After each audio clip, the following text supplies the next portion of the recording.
wabarakatuh. Alhamdulillahi rabbil alamin.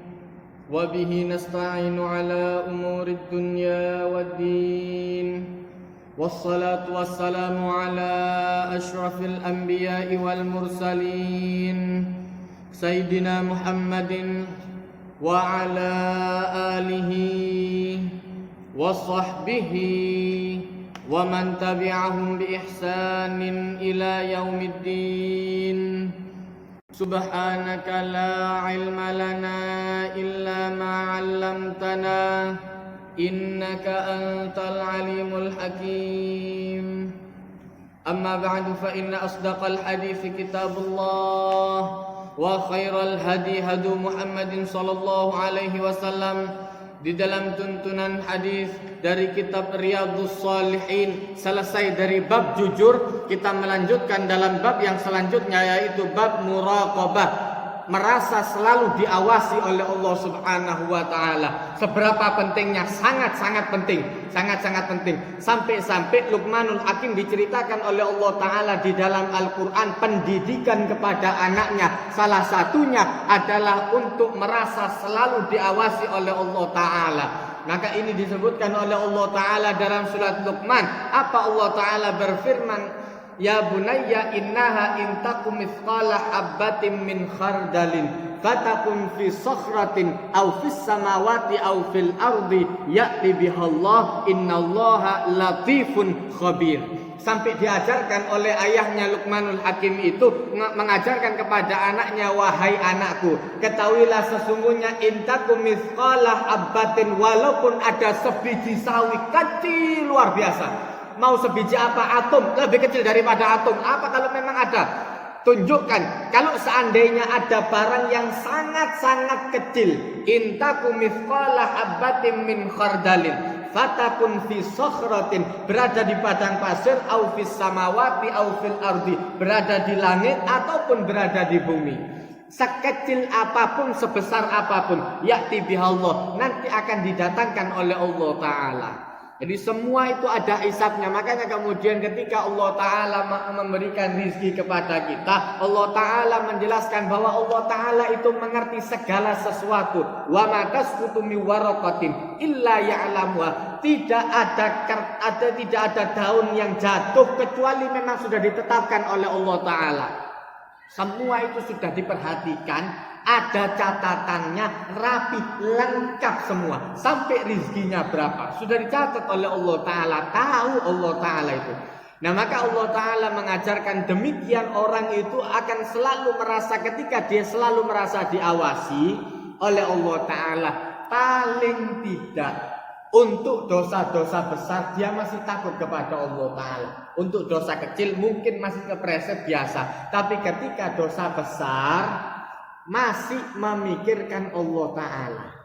Ini pentingnya anak itu diajari betul-betul tentang pendidikan tauhid. Begitu anak tauhid itu sudah mapan betul, enak. Makanya kemudian ulama zaman salaf dulu mengajarkan 3 kali tahapan. Tahap 7 tahun, 7 tahun, 7 tahun. 7 tahun yang pertama kata para ulama, adibhu, ajari anak itu cara adab. Ajari anak untuk beradab sama orang tua. Nak, kalau keluar pamit, kalau ada apa-apa ngomong, kalau mau keluar salaman dulu sama orang tua. Orang sekarang kadang-kadang ngeremehkan yang seperti itu. Oh enggak Ustaz, keluarga saya los saja, mau keluar biarkan saja. Terus pokoknya anggar metu-metu wae. Awalnya seakan-akan ini tidak ada masalah awalnya. Nanti tambah lama. Nah, yang model seperti ini tambah bahaya. Mungkin di saat 7 tahun pertama anak itu masih mainan karena dia tidak ngerti, tidak pernah diajari adab sama orang tuanya, ngomongnya mulai ngawur, misu dan lain sebagainya. Nanti mulai di saat masa pubertas, yang awalnya dia masuk keluar rumah sendirian tanpa pamit sama orang tuanya, karena gak diajari pamit di wong tua, bebas kon metu-metu mlebu-mlebu. Diajari salam, mlebu rumah, masuk rumah, assalamualaikum, tok-tok dulu. Itu orang-orang dulu zaman kowe ngono ngajari. Makanya kemudian ketika orang sudah diajari seperti itu enak, aman. Tapi coba diajari budas, enggak orang hadapi. Masuk ke rumahnya orang lain juga seperti itu. Akhirnya orang tuanya yang dilokno. Anak sopo kon mlebu mati genai, langsung meledak buldusai. Akhirnya orang tuanya juga yang jelek. Kenapa? Waktu 7 tahun pertama tidak diajari adab.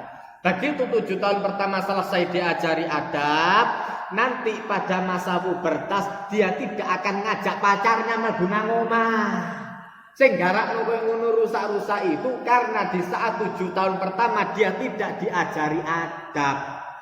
Pokoknya wis pokok arek ini pinter, pokoknya belajar iki, tidak pernah belajar akhlak sama sekali, tidak mau belajar akhlak sama sekali. Nah, ini yang kemudian menyebabkan orang tua itu kebobolan, nanti anaknya zina sama ini, nanti masukkan orang lain, masukkan yang bukan muslim ke rumahnya, awur-awuran akhirnya. Kenapa? Tak tahu adab. 7 tahun yang pertama diajari adab, kemudian 7 tahun yang kedua ajarkan anak itu dengan ilmu. Mulai umur 7 tahun sampai 14 tahun diajari anak itu dengan ilmu, dileboni ambil ilmu. 7 tahun yang ketiga ajarkan anak untuk musyawarah. Kenapa? Di saat 7 tahun yang ketiga mulai umur 14 sampai 21 itu gawat-gawatnya anak pacaran. Itu gawat-gawatnya anak pacaran. Kalau dia merasa jauh dari orang tuanya jaim, tidak mau ngurusi masalah anaknya, maka dia akan lepas curhat kepada teman-temannya. Teman-teman yang sok-sok ngerti masalah cinta, akhirnya pacaran tidak karu-karuan, antek bersih jumlah di anak iwong. Itu. Kenapa? Karena dia tidak tahu mau curhat kepada siapa. Begitu orang tuanya, nak kau nyono apa bercerita ambil abah. Anda kalau apa-apa cerita sama ibu, ndak akrab ambil abah, akrab ambil ibu, cerita ambil ibu. Enak. Kalau ada yang diajak cerita enak. Jadi setiap langkah anak ini terkontrol dengan orang tua. Loh, itu saya ngalami sendiri. 7 tahun pertama, Abi tidak memperbolehkan anak keluar sembarangan. Cuman bolehnya dari rumah, sekolahan, TPA. Atau mari kon belajar. Wis iku tok. Begitu 7 tahun yang kedua, umur 7 sampai umur 14, itu kira-kira arek wis mulai SD, kelas 1 sampai lebih wis mari. Itu sudah mulai 7 tahun karena masuk SD itu kan umur 7 tahun. Berarti kelas 1 SD sampai kelas 1 SMP itu diajarkan ilmu. Diajari temenan. Tidak sembarangan, sampai ngaji isok temenan. Tidak sembarangan. Dan itu anak diajari disiplin. Jam sekian sampai jam sekian harus ini, jam sekian sampai jam sekian waktunya main, jam sekian sampai ada timetable-nya. Rapi. Kalau rapi enak. Jadi anak itu tidak biasanya tak kepada orang tuanya. Dari apa? Terbiasa ngukur diri. Kalau sudah maghrib nak jangan keluar. Sholat wassalamualaikum jam 5 itu wis hafal. Aku ambek Abraham itu hafal. Kalau sudah jam 5 apel sholat boleh. Iki nek ndak boleh alamat diseneni ambek Abi. Apa? Begitu sholat langsung mulai jelas. Kalau mau keluar dari jam 4 sampai jam 5. Begitu sudah jam 5 sudah masuk. Wayahe ngaji, maghrib kemudian ketika adzan maghrib ngaji, kan papat biyen. Lho ono wayahe kabeh. Kok rapi dolen-dolen kok. Tapi ada waktunya main-main, waktunya belajar, ojo diawur-awur. Nah, begitu anak diatur model seperti itu aman. Ajarkan disiplin untuk 7 tahun yang kedua, ajarkan ilmu. Kemudian yang ketiga, ajak anak untuk musyawarah. Pantai. Jadi jangan Anda canggung diceritani ambek anakmu nanti, "Pak, saya senang sama anak ini." Lho dadano. Takono. Lho, apa nak bangsa ya? Kan seneng ambek apa? Ambek sapa? Lu ceritano, takono. Lho, boleh. Lah, begitu anak kemudian ada peluang, barangkali boleh, dirikan anak ini seakan-akan boleh, tapi tunjukkan kepada madorotnya. Engkau sungkan-sungkan dewe. Iya yo, nanti saya mempermalukan orang tua. Ngisin-ngisini Abi, ngisin-ngisini Umi, dipikir. Tapi begitu anak ini akrab sama temennya, gak akrab sama orang tua, ceritanya sama temennya, temen sok kemerugisan masalah kayak ngono entek digowo anakmu wedok digowo ambek anakmu lanang berangkat nang mall ambek pacare. Mari, kan anak kalau arek saiki iki pinter kabeh. Tapi kalau 3 itu sudah diajarkan, aman. Semua orang akan merasa begitu 7 tahun yang keempat culmo. Kenapa? Mereka sudah terbiasa dengan pendidikan orang tua. Ada apapun mereka akan tanya kepada orang tuanya. Ini yang menjadikan anak-anak zaman dulu itu kalau seandainya dijodohkan sama orang tuanya nurut. Arek dijodoh nambah anak saiki saja mokongi dijodoh nambah anak karena ndak dididik ambil sing koyo ngono. Dia orang tuanya pada saat 7 tahun yang pertama tidak mendidik dengan adab, maka anaknya tidak ngerti sama orang tuanya, tak ngurusi mbek wong tuwe, wong urip-uripku dhewe. 7 tahun yang kedua dia tidak diajari disiplin, maka kemudian dia bisa keluar rumah kapan saja dan di mana saja. Sakarepku dhewe, urip-uripku dhewe. 7 tahun yang ketiga dia tidak diajari musyawarah sama orang tuanya, maka dia terbiasa ini kehidupan saya yang mau cari istri, orang tua ndak usah cari-cari, ndak usah kemudian melok-melok. Iki sing garano anak iku dijodohno ambek wong genah-genah ndak nurut, akhire hibuan ambek wong sing ndak mari cerai. Iki sing garano. Dari mana? Dari sana. 7 tahun 3 kali 7 tahun ini ndak diatur. Begitu 3 kali 7 tahun ini diatur, aman. Tak jamin. Begitu 7 tahun 3 yang 3 ini dijamin, insyaallah aman. Anak itu insya Allah nurut ambil wong tuwe, dijodoh ambil sapa ae ngerti. Kenapa? Dia terbiasa musyawarah sama orang tuanya, dia tak tahu kapasitas ilmu orang tuanya. Oh, abiku nek wis ngarakno ngomong arek iki ndak genah. Nek ngomong arek iki genah. Kenapa? Tahu sudah kapasitasnya, wis diteliti ambek arek iki mau, sudah dites dari dulu. Tapi kalau belum pernah dites orang tuanya sama anaknya enggak sama sekali, badak ngerti apa-apa. Wong arek genah-genah kok ngene diwara tak genah ngerti apa. Begitu disuap akhirnya tak genah temenan. Karena ngeremekno. Karena ilmunya orang tua tidak diketahui oleh anak. Tak biasa musyawarah mbek bapake. Begitu biasa musyawarah ambek abane, aman. Melok abang nak selamat teman. Nah, dimeloki. Ngomong apa ae kok dimeloki? Yakin. Nah, itu yang kemudian diajarkan bahwa Allah Ta'ala itu akan selalu bersama Anda. Begitu pendidikan 3 kali 7 tahun ini ada, anak itu di dalam hatinya paling ndak ele-ele-o. Mungkin dia pacaran, mungkin dia ini, kalau untuk dosa kecil BC kebablas. Tapi untuk dosa besar, insya Allah sih selamat. Jauh lebih selamat daripada anak yang tidak pakai 3 kali 7 tahun ini. Jauh lebih selamat, insya Allah. Nah, ini yang kemudian Luqmanul Hakim mengajarkan kepada anaknya, intakum mithqala habatin min khardalin fatakun fi sakhratin. Ada sekecil apapun itu, ada berada di padang pasir yang luas, berada di bumi atau berada di langit, ya'ti bihallah, akan didatangkan oleh Allah Ta'ala. Kalau memang baik mesti dihisab baiknya, kalau memang buruk mesti dihisab buruknya. Manfaatnya apa? Nah, itu yang ditanya nanti. Makanya kemudian innallaha latifun khabir. Ketahuilah sesungguhnya Allah Ta'ala itu maha halus, luar biasa pemberiannya, khabir, dan Allah Ta'ala itu tahu sedalam-dalamnya. Ayat yang pertama yang dibawa oleh Imam An-Nawawi rahimahullah dari surat Asy-Syu'ara ayat 218 sampai 219.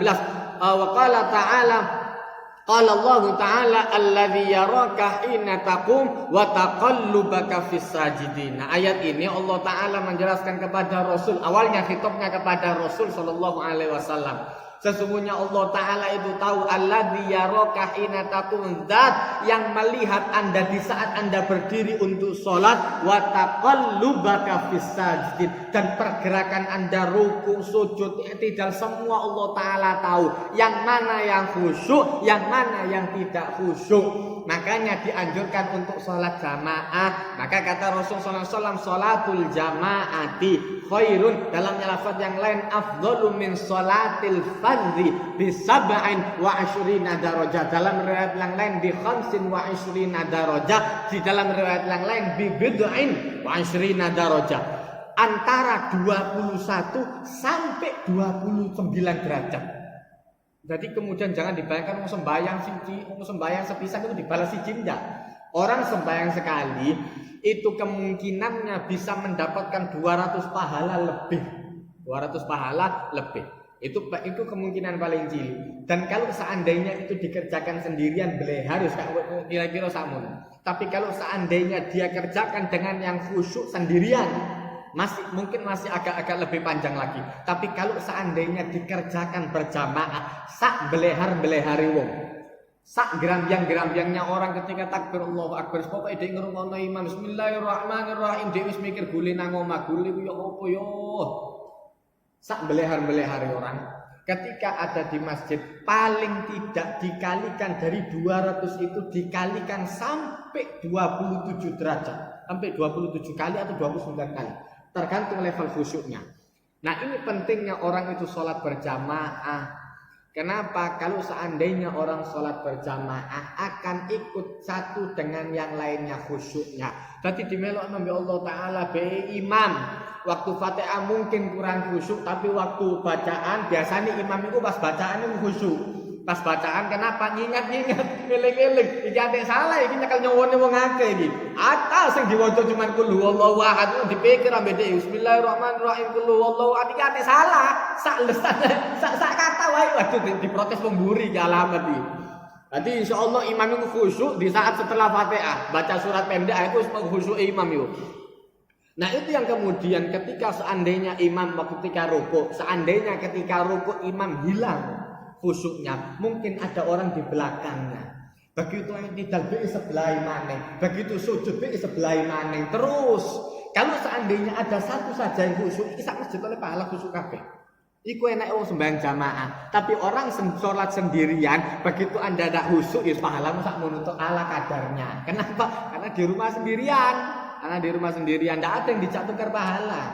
Nah, ini yang kemudian lebih utama. Jadi kemudian Allah Ta'ala itu selalu mengawasi kita dan dicatat oleh Allah Ta'ala. Tidak ada yang kemudian luput. Ayat yang selanjutnya yang dibawa oleh Imam An-Nawawi rahimahullah dari surat Al-Hadid ayat 4. Wa qala ta'ala ya'lamu ma yaliju fil ardi wa ma yakhruju minha wa ma yanzilu minas sama'i wa ma ya'ruju fiha wa huwa ma'akum aina ma kuntum wallahu bima ta'maluna basir. Nah, ini yang sebelumnya Allah Ta'ala menjelaskan sesungguhnya Allah Ta'ala Allahul ladzi khalaqas samawati wal arda fi sittati ayyam tsumma stawa 'alal 'arsy. Baru kemudian ya'lamu ma yaliju fil ardi. Sesungguhnya Allah Ta'ala itu menciptakan langit dan bumi. Dan semua yang ada di lapisan-lapisannya, 7 lapisan langit dan 7 lapisan bumi. Makanya ketika kita tanya, masa Allah Ta'ala tahu? Ditanya balik oleh Allah Ta'ala, ala ya'lamu man khalaq. Masa ndak ngerti zat yang menciptakan? Umpama kan sing gawe masjid iki, Anda yang tahu masjid ini, Anda bikin masjid ini, proyek masjid ini dari awal, mulai roboh sampai dadi. Anda tahu di sini luasnya berapa, lebarnya berapa, plus ketika ini dibangun, kon titip ono bulpen siji tak titip ndek nggone pengimaman di semen nang ngono. Jadi begitu Anda keluar kota, selama bangunan ini belum dirubah, Anda pasti tahu ini bangunan luasnya berapa, lebarnya berapa, kemudian tingginya berapa, pokoknya ngerti kabeh. Sampai kipas angine, AC-ne piro, watte piro, ono kabeh ngerti rinciannya. Itu yang namanya menciptakan. Sampai kemudian kalau ada orang yang tidak percaya, kalau seandainya ada orang yang tidak percaya, kandanono, saya dulu di pengimaman, nek kon bongkar tembok, aku nitip bulpen siji nang ngono. Nek kon jebol tembok, insyaallah kan nemu ono bulpen siji sing tak kekek. Loh, itu makanya kemudian Allah Ta'ala tanya, ala ya'lamu man khalaq. Masa ndak ngerti zat yang menciptakan mulai nol sampai jadi. Ya mosok ndak ngerti, mesti ngerti. Dan tidak mungkin ndak tahu. Dan tidak mungkin kalau Allah Ta'ala itu ndak tahu. Nah, maka kemudian Allah Ta'ala menjelaskan ya'lamu ma yaliju fil ardi wa ma yakhruju minha. Allah Ta'ala tahu apa yang masuk ke bumi dan apa yang keluar. Cacing sing melbu, sing metu, cacing yang masuk keluar, kemudian manusia yang lahir, manusia yang masuk ke dalam tanah. Semua Allah Ta'ala tahu datanya. Ada komplit lengkap, full. Akhirnya kemudian Allah Ta'ala menjelaskan wa ma yakhruju minha wa ma yanzilu minas sama'i wa ma ya'ruju fiha. Allah Ta'ala tahu yang dari langit turun itu berapa dan yang naik ke langit itu berapa. Suatu hari ketika Isra Mi'raj, Rasul sallallahu alaihi wasallam ketemu ada malaikat yang jarinya banyak. Ada malaikat yang jarinya banyak sampai ribuan. Ditanya oleh Rasulullah kepada malaikat Jibril, itu malaikat siapa? Kok cangkih ini jarine? Maka kata malaikat Jibril, itu adalah malaikat yang bertugas untuk menghitung hujan. Iki sing ngitung hujan lho iki. Sing tekonan nanti yang turun ke angkal makfur biro dihitung. Dadi dhek datanya persis. Lho itu bayangkan itu malaikatnya. Apalagi Allah Ta'alanya. Sekretarisnya saja tahu, apalagi direktur utama. Itu mesti lo ngerti. Karena semua data itu mesti laporan ke Allah Ta'ala. Lo sekretarisnya saja tahu, apalagi Allah Ta'alanya. Sekretarisnya saja tahu, apalagi direkturnya mesti lebih tahu. Untuk sing gawe kabeh. Lo itu malaikat ngitung. Malaikat yang satu itu bertugas untuk menghitung berapa curah hujan yang jatuh ke sini. Kemudian jatuhnya kemana, dirizkikan kepada tanaman yang mana, rukabe. Kepada tanaman yang ini jatahnya ada 2000 tetes, kepada tanaman yang ini 5000 tetes, yang ini 3500 tetes, rukabe itu malaikat. Sampai data rincinya. Nah kita kan tidak ngerti kok ngono iku. Pokoke udan ya Allah alhamdulillah. Sepisan alhamdulillah. Mari tambah suwe kok tak mandek-mandek udan iki mari kene banjir. Kene nggak ngerti nek protes. Udan sambat, ndak udan cek panas rek. Begitu mendung mari ngene udan ngentasi jemuran, ngentasi iki api suhul ndak iso. Akeh sing disambatno. Udan salah, pokoke salah. Terus salah wis kapan bener Allah Taala iki. Repot musuh kayak ngene.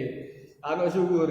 Nah makanya kemudian Allah Ta'ala mengajarkan seperti itu. Allah Ta'ala tahu berapa curah hujan yang turun, berapa malaikat yang turun, berapa makhluk-makhluk Allah Ta'ala yang turun ke bumi, dan berapa yang naik ke atas. Kemudian Allah Ta'ala menjelaskan, wa huwa ma'akum aynama kuntum, dan sesungguhnya Allah Ta'ala selalu bersama kalian dimanapun. Sampai dijelaskan dalam hadis Rasulullah SAW menjelaskan sesungguhnya Allah Ta'ala itu aqrabu ilaikum min hablil warid. Allah Ta'ala menjelaskan di dalam Al-Quran, Allah Ta'ala itu jauh lebih dekat daripada urat leher. Saking dekatnya.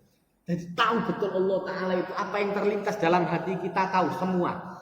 Maka kemudian Allah Ta'ala menjelaskan, wallahu bima ta'maluna basir, dan sesungguhnya Allah Ta'ala itu maha melihat terhadap semua yang Anda lakukan. Kemudian Allah Ta'ala menjelaskan ayat yang selanjutnya yang dibawa oleh Imam An-Nawawi rahimahullah dari surat Ali Imran ayat 5. Wa qala ta'ala innallaha la yakhfa 'alaihi syai'un fil ardi wala fis sama'. Sesungguhnya tidak ada yang tersembunyi bagi Allah Ta'ala sedikit pun, sekecil apapun, di langit ataupun di bumi.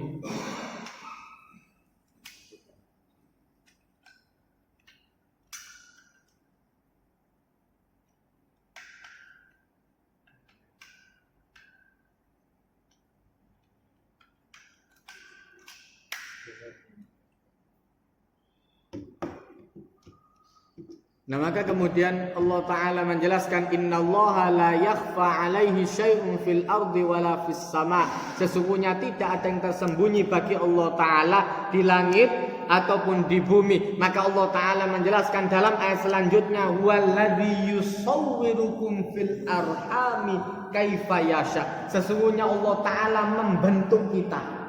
Ono sing dagune lancip, ono sing irunge lancip, ono sing cipluk, ono sing ndak cipluk, macam-macam. Semua itu Allah Ta'ala yang menciptakan dan beda-beda. Nah ini yang hebatnya, sak kembar-kembarnya orang, sak identik-identiknya kembar, mesti ada bedanya. Makanya itu yang disebutkan oleh Allah Ta'ala badi'us samawati wal ardh. Allah Ta'ala itu selalu membuat segala macam itu baru. Tak ono kemudian iki apik rek tak tiru tak ono. Semua dibuat oleh Allah Ta'ala baru, yang ganteng dengan perspektif gantengnya sendiri-sendiri. Wong Korea sing ganteng ya koyo ngono, wong Indonesia sing ganteng koyo ngene, orang Arab yang ganteng seperti ini, beda-beda. Dan ada kriteria yang gantengnya sendiri-sendiri, sama beda. Jadi kemudian Allah Ta'ala menunjukkan bagusnya Allah Ta'ala itu berbeda-beda, biar kita tahu bahwa Allah Ta'ala itu maha luas rahmatnya kepada hambanya. Tak kemudian kita bikin patokan, oh wong ganteng itu wong sing kupinge ada standar. Kemudian orang yang giginya rapi, kemudian yang hidungnya mancung. Kene kan sing gambar. Kan kita yang gambar. Seumpama kita yang buat seperti itu podo kabeh, tak seru. Karena dibuat beda-beda sama Allah Ta'ala, alhamdulillah ngerti. Oh iki wong kok sing bentuke kok ngene bojone iki, sing bentuke kok ngene bojone iki. Coba digawe padha kabeh. Wah keliru kabeh wong sing suwat iku. Wah kok ternyata ditukon bojoku. Wah kacau nek kaya ngono carane. Rusak temen. Pas mlebu kamar ternyata duduk bojone rek. Wah kacau. Subhanallah, dibuat berbeda-beda dengan tipe gantengnya sendiri, dengan tipe cantiknya sendiri, beda-beda. Nah itu yang kemudian Allah Ta'ala menjelaskan, walladzi yusawwirukum, Allah Ta'ala yang membentuk kita, digambar Allah Ta'ala kaifa yasha, terserah Allah Ta'ala, sakarpe Allah Ta'ala. Kemudian ayat yang selanjutnya dibawa oleh Imam An-Nawawi dari surat Ghafir ayat 19, ya'lamu kha'inatal a'yuni wa ma tukhfis sudur. Sesungguhnya Allah Ta'ala maha mengetahui hati, mata yang khianat, mata yang baik dan mana mata yang baik. Mata yang baik dan mana mata yang tidak baik, yang khianat, wa ma tukhfis sudur, dan apa yang disembunyikan dalam hati. Ngerti Allah Ta'ala. Lah kalau seandainya, makanya kemudian ketika Allah Ta'ala menurunkan lillahi ma fis samawati wa ma fil ardh wa in tubdu ma fi anfusikum au tukhfuhu yuhasibukum bihillah. Sahabat pulang ketika mendengarkan ayat ini, semua udah di model seperti model zaman dulu, seayat di pengajian setengah jam ini enggak, seayat mulai sahabat mengamalkan apa yang diajarkan sampai di rumah pulang dicoba enggak bisa balik mereka kepada Rasulullah. Ya Rasulullah, kullifna minal amal, ya Rasulullah kami ini dibebani dengan sholat, zakat, puasa, semua kita bisa lakukan kecuali satu lafaz ini yang kita tidak bisa. Apa? Allah Ta'ala menjelaskan, wa in tubdu ma fi anfusikum au tukhfuhu yuhasibukum bihillah. Kalau seandainya Anda menunjukkan apa yang memang Anda akan lakukan atau Anda sembunyikan. Kene dikon ngelirik wong, dikon ndak ngelirik wong wedok iso. Ojo ngelirik, yo. Tapi kepingin ngelirik, begitu ketok lu ayu derek, tapi tak delok sepisan maneh. Niku api tak delok sepisan maneh langsung dituntut dosa. Kacau nek ngono. Kacau. Ono duit tiba. Untuk ndak mencuri mungkin kita bisa. Ono duit 1.000 lumayan iki. Begitu kita ngomong lumayan iki langsung dituntut dosa. Loh, mungkin kita tidak ngambil, tapi kalau seandainya dari kreteknya hati ini langsung dituntut, wah hancur. Ya Rasulullah, tidak ada orang tidak masuk. Iki nek model kayak ngene mlebu neraka kabeh.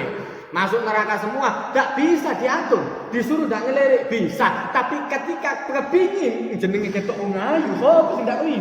Kambing oleh wane gini. Kalau seandainya disuruh tidak ngelirik, mungkin kita bisa. Tapi ngilangi kepingin, muncul sendiri. Kelihatan uang 100.000 dicari tempat tak cukup ya.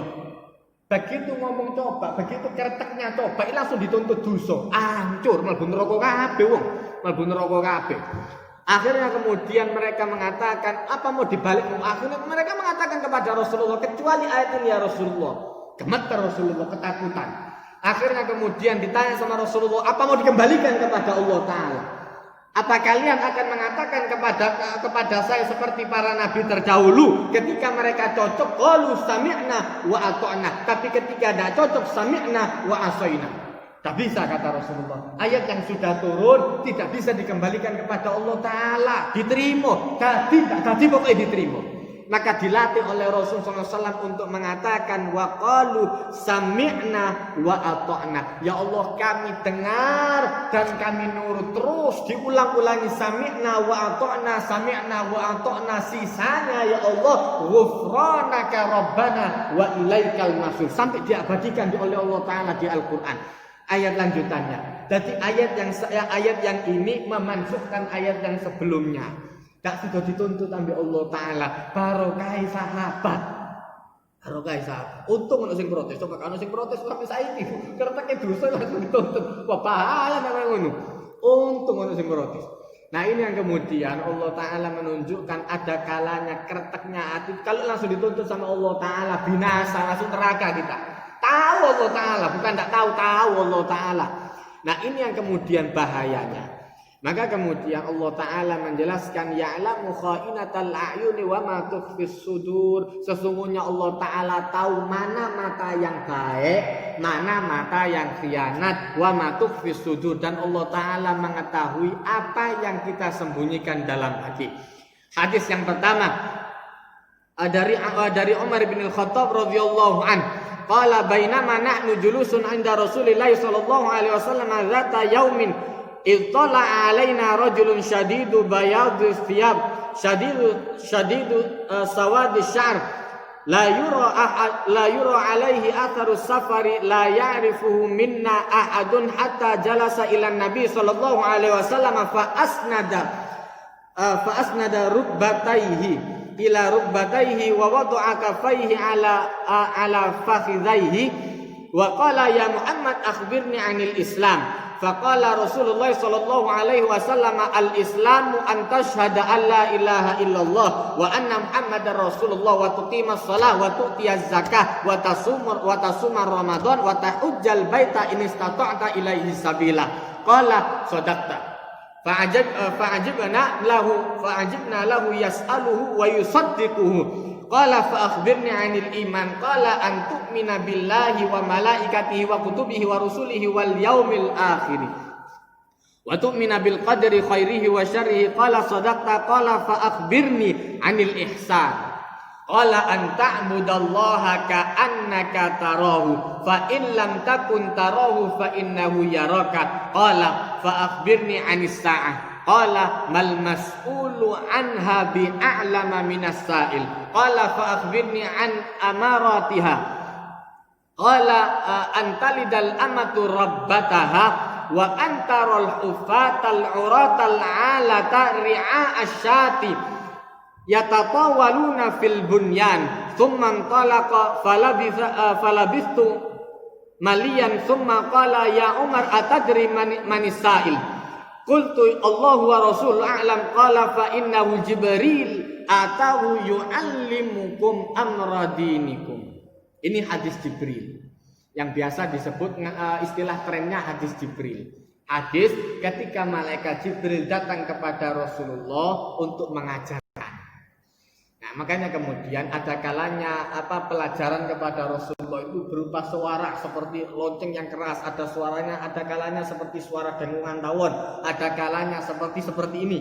Ketika malaikat Jibril turun kemudian mengajarkan, ada kalanya dengan cara-cara yang lain. Nah, yang paling sering itu yang kemudian ditanya oleh sahabat, yang paling sering yang seperti apa, yang kemudian seperti apa, yang paling sulit juga seperti dengungan lonceng, seperti suara lonceng keras. Itu yang sampai Rasulullah keringat besar-besar, musim dingin sih kok berkeringetan.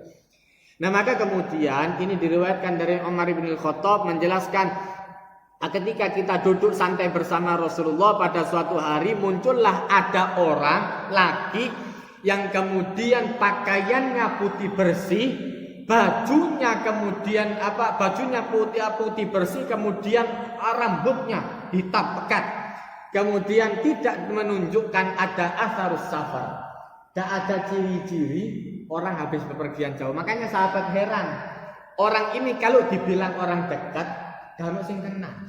Nek diwara wong nampil kok gak sing kenal. Tapi nek diwara wong ado kok ane teko luar kota, tapi kok tidak ada ciri-ciri orang yang dari perjalanan jauh.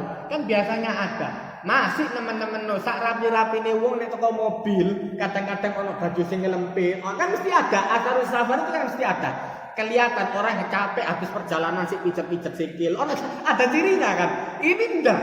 Orang datang tegak kenceng luar biasa, tidak kelihatan dari jauh. Kalau dibilang orang jauh, tidak kelihatan seperti orang jauh.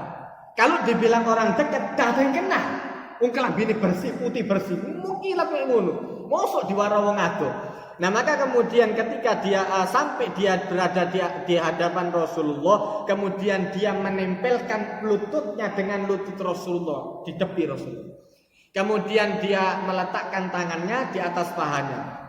Maka kemudian dia tanya, ya Muhammad wa ya Muhammad, akhbirni anil Islam. Ini di dalam riwayat Muslim. Di dalam riwayat Bukhari yang didahulukan akhbirni anil iman. Perbedaannya itu saja. Sama, yang ditanya iman, Islam, ihsan. Kalau di dalam riwayat Bukhari iman dulu baru Islam, kalau di dalam riwayat Muslim Islam dulu baru iman. Maksudnya seperti apa? Loh, dua-duanya riwayatnya sahih, Yang pertama, dari Imam Bukhari dan guru-gurunya, mereka berpendapat bahwa yang didahulukan itu harusnya iman. Maka mereka memperkuat riwayat hadis ini bahwa yang didahulukan itu adalah iman. Buktinya apa? Selama 13 tahun lebih yang dikuatkan itu masalah tauhid. Rukun Islam itu durung jangkep di cuman syahadat di sembahyang itu selama 15 tahun. Nanti tahun kedua hijrah baru ada riwayat ada syariat zakat, sholat, zakat, puasa Ramadan dan lain sebagainya. Itu munculnya tahun ke-15 kenabian. Rasulullah umur 55 tahun. Itu ada. Selama 15 tahun pokok cuma syahadat, ambil sholat, menguatkan iman. Pendapatnya Imam Muslim dan kemudian para perawinya berpendapat memang betul yang harus didahulukan adalah Islam. Kenapa? Walaupun yang turun hanya sholat dan syahadat, tapi ini menjadi kepala dari ibadat. Begitu iki ditinggal, Islami hilang. Tapi kalau masalah ini wajib untuk semua orang, sholat sama syahadat. Tapi begitu yang lain ada keringanan. Sembayang, gak ono sembayang disembayangi wong gak ono kecuali mati. Gak bisa sembayang ngatek, sembayang lungguh, sembayang berbaring. Gak bisa sholat sama berbaring sama isyarat mata. Sudah setruk Ustaz, wis temen di sana. Ate isyarat, pakai isyarat mata atau isyarat mulut. Allahu Akbar. Sik ndak iso merentok berarti waya disembayangi di sana. Wis maris kene salah. Wis apa? Dari isyarat saja sudah tidak bisa, berarti sentek waya sembahyang di sana. Wis maris ambekan wis berarti waya disembayangi di sana. Sampai isyarat tidak bisa berarti sudah waktunya sholati. Nah, dua ini yang wajib kepada semua orang. Tapi kalau untuk masalah zakat, orang tidak mampu zakat dizakati tambah. Untuk masalah puasa, orang tidak mampu puasa di bulan Ramadan bisa diganti dengan bulan yang lain. Sampai dia tua, kalau seandainya dia tua sudah tidak bisa untuk puasa lagi, dibayarkan fidyah. Haji tidak mampu, ya sudah wajib, wis mari. Tapi untuk masalah sholat sama syahadat tidak bisa diwakilkan, tidak bisa diwakilkan. Tidak ada orang tua mewakilkan kepada anak. Nah, aku sembahyang ngono nak yuk. Aku wis tuwa sudah kuat sembahyang. No. Tapi nek poso iso. Kalau puasa bisa, titip sama anak-anak ini bayarkan fidyah. Mari apa tidak kuat poso di sana, wis tuwa nemen bisa kuat poso di sana. Dibayarkan fidyah sama anak. Bisa. Tapi nek sembahyang tidak bisa diwakilkan. Nah, ini pendapat Imam Muslim. Nah, maka kemudian yang dikuatkan dari pendapat dua-duanya, pokoknya kok ngono. Intinya dari Imam Bukhari yang didahulukan adalah iman, dari Imam Muslim yang didahulukan adalah Islam. Nah, kita bahas dari kitab ini aja dulu, dari kitab Islam. Maka kemudian Malaikat Jibril tanya kepada Rasulullah, jelaskan tentang Islam. Islam dijelaskan oleh Rasulullah SAW, ada rukun Islam yang 5. Al-Islam anta syahada alla ilaha illallah, syahadat. Kemudian wa anna Muhammadar Rasulullah, wa tuqimas salat, wa tu'tiyaz zakat, wa tasumar Ramadan, puasa di bulan Ramadan, wa tahujjal baita in istata'ta ilaihi sabila. 5 lengkap. Sampai kemudian haji. Kemudian yang selanjutnya orang ini berkata, sedekah, Anda betul. Sahabat heran, ini orang tanya, kok dikira mau takut sih? Lah kok ngomong mari ngomong Anda betul. Lah Anda ini niat nanya atau niat wis ngerti sana? Ini sahabat bingung. Ini orang tanya atau ngetes? Apa wis ngerti? Kok ngomong sedekah? Anda betul. Kemudian dilanjutkan, dia tanya tentang iman. Fa akhbirni anil iman. Jelaskan tentang iman. Maka dijelaskan oleh Rasulullah SAW rukun iman. Antum minabillah, Anda beriman kepada Allah Ta'ala. Wa malaikati kepada malaikatnya, wa kutubi kepada kitab, wa rusulihi baru kepada rasul. Kenapa kok kitab dulu baru rasul? Rasul ada masanya. Kitab masanya jauh lebih lama daripada rasul. Rasul ketika sudah meninggal sudah selesai dengan risalahnya. Tapi untuk masalah kitab akan ada yang selalu menjaga kitab. Maka janji Allah Ta'ala, inna nahnu nazzalna dzikra wa inna lahu lahafidun. Lebih kuat kita. Kemudian yang selanjutnya setelah Rasul, wal yaumil akhir, beriman kepada hari akhir. Kemudian yang keenam, wa tu'mina bil qadri khairihi wa syarrihi. Beriman kepada qadar, kepada ketetapan Allah Ta'ala yang baik ataupun yang dicapai. Kemudian dia mengatakan sodaqta Anda betul. Heran lagi sahabat, wis ngerti be wong iki. Kemudian selanjutnya fa akhbirni anil ihsan. Nah, ini titik dari muraqabah. Sampai orang itu diawasi oleh Allah Ta'ala seperti apa? Pada level ihsan. Begitu dia sampai di level ihsan, maka kata Rasulullah SAW, anta budallaha ka'annaka tara. Anda sholat, Anda zakat, Anda beribadat kepada Allah Ta'ala seakan-akan Allah Ta'ala melihat Anda. Jadi begitu sembahyang khusyuk teman sembahyang. Kenapa? Merasa diawasi oleh Allah Ta'ala. Kalau tidak bisa, hanya ketahui saja fa'in lam takun tarahu. Kalau seandainya Anda tidak sampai bisa melihat kepada Allah Ta'ala, tidak tutup sampai membayangkan ke sana, ketahuilah fa'innahu yaraka. Ketahuilah Anda selalu diawasi oleh Allah Ta'ala. Kalau kita mau usul kepada Allah Ta'ala tidak bisa. Ape khusyuk, ape membayang apa surat Al-Qari'ah cek soroi luar biasa, tidak tutup. Yang penting kita tahu, kalau seandainya kita mikir yang lain, nanti Allah Ta'ala tidak senang. Jadi diawasi betul, merasa diawasi sama Allah Ta'ala. Aman, enak orang beribadah. Kemudian yang selanjutnya, fa'akhbirni anis sa'ah. Jelaskan tentang hari kiamat. Maka kata Rasul sallallahu alaihi wasallam, mal mas'ulu anha bi'alama minasail, yang ditanya tidak lebih tahu daripada yang bertanya. Podo-podo ndak arone iki sing takon aro, sing ditakoni podo ndak aro. Mari podo ndak ngerti nih. Maka malaikat tanya, fa akhbirni an amaratiyah. Jelaskan tentang ciri-cirinya. Yang pertama kata Rasul sallallahu alaihi wasallam, antalidal ammatu rabbataha. Budak wanita melahirkan jeragannya. Dari mana? Kalau zaman dulu mungkin sih durung ketok. Kalau sekarang insya Allah is ketok. Mungkin ketika orang tua itu usaha, dhisik melarat, begitu kemudian ketika sudah sukses, dia merasa anakku ojo soro, ojo sampai merasakan sulit seperti saya. Anak saya jangan sampai merasakan sulit seperti saya. Ini prinsip yang ngawur. Kalau Anda pertahankan itu, anakmu gak iso apa-apa. Gak iso apa-apa. Kenapa yang dibayangkan cukup saya saja yang sulit, jangan sampai anak saya. Anak udah belajar opo-opo, semua mengandalkan orang tuanya, semua yang diandalkan. Jadi opo tak ngambil wong tuwa. Tak sembarang kali tak ngurus ngurus iki wong tuwa, ngurus iki wong tuwa. Anake dadi kok Joko Dolok ngenteni nang omah ndak lapo-lapo, kabeh wong tuwa. Nek ditakoni, ini harganya berapa, sampai jogo toko, saking ndak ngerti ini. Ini berapa harganya?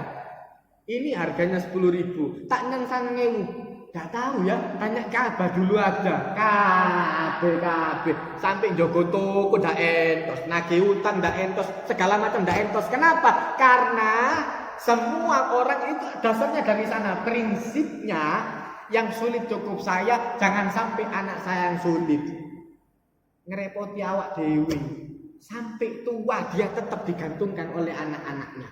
Tapi sing iso kerja sama sekali. Lho iku ono wong teko nang ngabi kowe ngono iku mau. Ya Allah Ustaz, anakku cek nemeni Ustaz, gak iso apa-apa. Api tak cekeli toko. Soge deh. Api tak cekeli toko. Nagih utang. Dok disentak melayu. Ya Allah.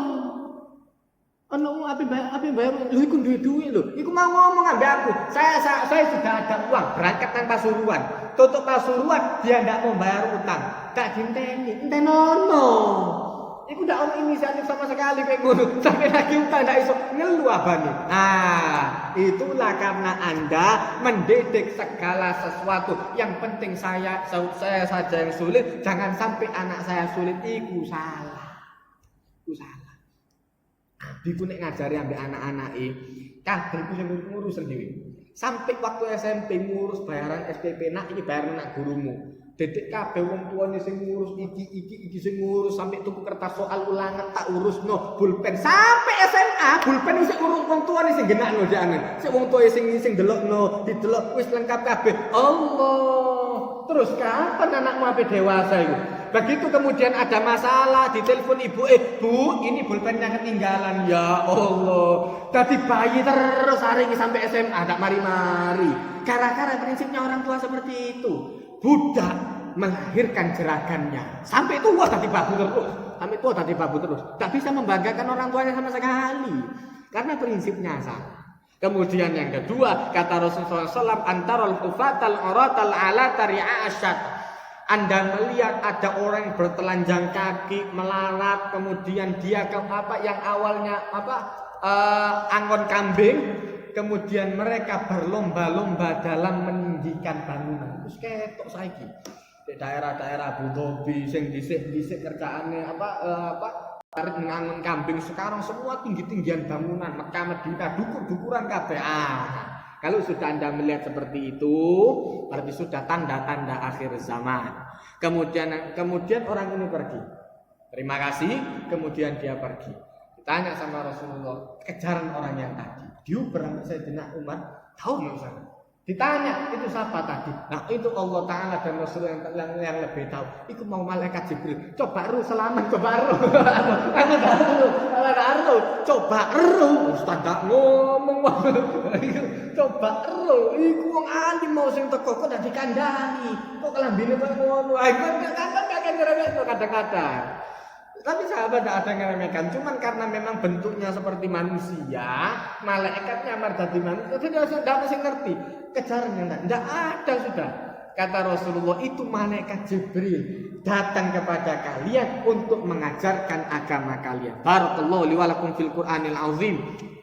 Wa nafa'ani wa iyyakum bima fihi minal ayati wa dzikril hakim wa taqabbala minni wa minkum tilawatahu innahu wal ghafurur rahim. Allahumma arhamna bil Qur'an waj'al lana imama wa nura wa huda wa rahmah. Allahumma dzakkirna minhu ma nasina wa 'allimna minhu ma jahilna warzuqna tilawatahu ana al-laili wa atrafan nahar waj'alhu lana hujjatan ya rabbal alamin. Rabbana atina fid dunya hasanah wa fil akhirati hasanah wa qina adzabannar wa adkhilna al-jannata ma'al abrar ya aziz ya ghaffar ya rabbal alamin. Wa sallallahu ala sayyidina Muhammadin nabil ummi wa ala alihi wa sahbihi wasallam walhamdulillahi rabbil alamin. Wassalamualaikum warahmatullahi wabarakatuh.